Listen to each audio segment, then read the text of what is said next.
L'anno giudiziario 2013 del TAR Veneto si apre nella Scuola Grande di San Rocco a Venezia con un richiamo del suo presidente Bruno Amoroso alla necessità di una maggiore soglia di moralità, con un richiamo forte alle amministrazioni locali affinché gran parte delle controversie che le vedono protagoniste trovino soluzione attraverso un dialogo costruttivo e non si trasformi in una mera prova di forza tra enti.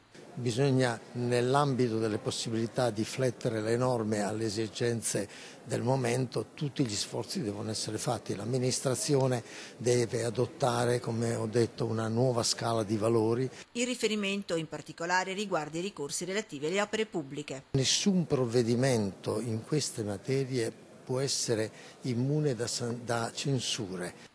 In quest'ottica, in tempi di crisi e recessione, continua il presidente Amoroso, anche la giustizia amministrativa deve mutare, meno sindacatoria e miope correttivo scolastico. Al contrario, deve avere il mercato come riferimento per cooperare al progresso e alla crescita. In questo contesto si inserisce la decisione del TAR di dare ragione alla grande distribuzione sulle aperture domenicali, polemica riaccesasi con la decisione di tenere aperto il giorno di Pasquetta. Si tratta di superare un momento di crisi, tutti i sistemi devono essere adottati con le libertà. L'imprenditorialità deve essere libera.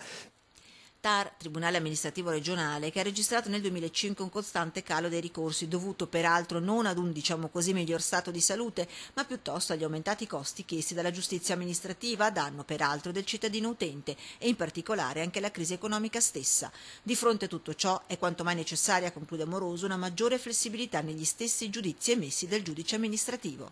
Oggi la flessibilità è di dovere.